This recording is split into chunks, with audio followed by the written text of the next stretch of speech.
sistemas de poder são superestimados. Bem, quando eu disse essa frase nos meus vídeos curtos, isso gerou muitas controvérsias. E eu entendo, já que hoje em dia a maior parte das conversas sobre obras tende a ser sobre os sistemas de poder. Mas eu obviamente não falaria isso sem ter um ponto. Afinal, nem o melhor sistema de poder funciona se estiver deslocado dentro da própria obra. E isso porque histórias sobre os sistemas de poder tendem a ser um pouco tediosas. Ah, Nemo, mas Hunter x Hunter tem um sistema de poder incrível. De fato tem, mas é realmente por isso que Hunter x Hunter é bom? Será que não é pelo jeito que o Togashi utiliza esse sistema de poder? As pessoas sempre tendem a citar o Nen como sendo responsável ou um dos principais elementos que a fez se interessar pela obra. Mas se pararmos para analisar, o Nen é introduzido bem tardiamente na história, só por volta do capítulo 40. Antes disso, o mangá já tinha passado por bons momentos e momentos interessantíssimos, como o próprio Exame Hunter.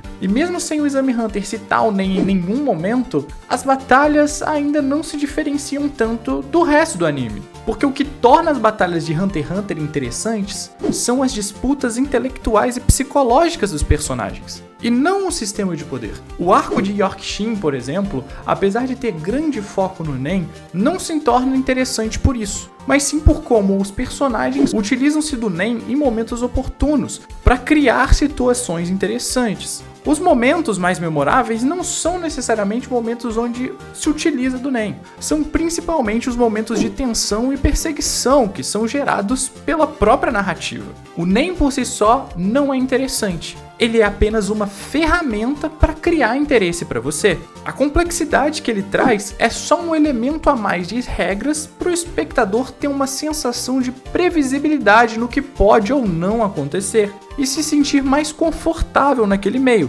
como por exemplo as regras em um anime de esporte. São essas limitações que permitem os personagens, dentro das próprias limitações, se superarem, e isso gera o interesse. Indo para um outro exemplo que também tem poderes complexos, mas não se preocupa muito em mantê-los de forma consistente, é Jojo. Os stands podem fazer quase qualquer coisa, e normalmente o Araki só determina certas condições que parecem um pouco aleatórias para isso. Elas não são pré-estabelecidas por uma série de regras como o Nen, e na verdade o Araki constantemente quebra as próprias regras que ele mesmo propôs. E por que isso funciona? Se realmente sistemas de poderes fossem tão importantes assim, isso geraria um prejuízo muito grande para a história, mas não é o que acontece. O que torna Jojo interessante e faz com que nós toleremos essa quebra dos sistemas de poder é todo o resto. Os personagens que assistimos já são interessantes por si só, e vê-los superando desafios, mesmo que quebrando regras que nós não esperávamos, se torna interessante. Nós já estamos apegados a esses personagens, já estamos inseridos nessa narrativa e por isso a gente se permite se divertir. A trama, os personagens, a simbologia, tudo isso vai compor muito mais para a história do que o sistema de poder individualmente. O que acontece quando nós temos um sistema de poder que é mais bem definido do que todo o resto da história é Jujutsu Kaisen. Em Jujutsu, definitivamente o mais interessante é o sistema de poder, mas o problema disso é que os personagens se tornam seus poderes. Como o desenvolvimento não é tão profundo, não é tão forte e os personagens não têm tantos dilemas emocionais que nos façam nos apegar, em geral, a gente tá vendo sim isso numa segunda camada, mas os poderes são o que mais importa. E ao invés de criar uma relação de expectativa por superação ou apego àqueles personagens, fica muito claro que ao longo da obra, os fãs queriam assistir simplesmente disputas de poder e não tolerariam nenhum tipo de quebra daquilo que foi pré-estabelecido para eles. Afinal, a limitação foi criada pela própria história, e se não tem um motivo maior que possa quebrar essa limitação,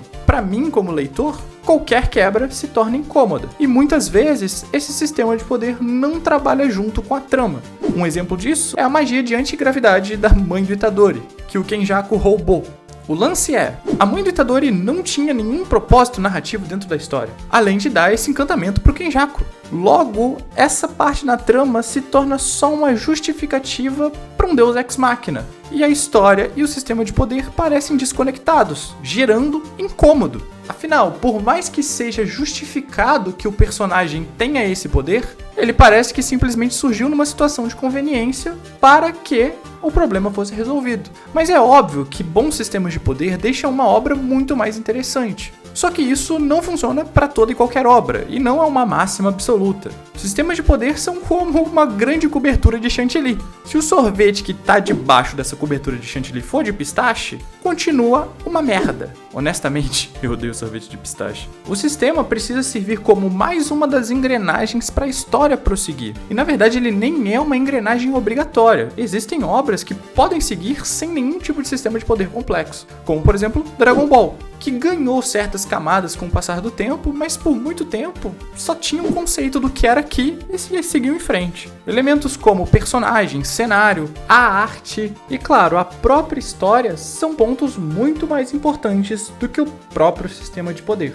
E é por isso que eu disse que sistemas de poderes são superestimados, porque dá pra fazer boas histórias sem nem mencionar eles. Enfim, eu sou o Nemo e se você curtiu, segue aí, @peixotaku em todas as redes sociais. E eu queria agradecer a todos os membros do YouTube, porque se não fosse por ele, esse vídeo não estaria sendo possível. Valeu, até a próxima e fui!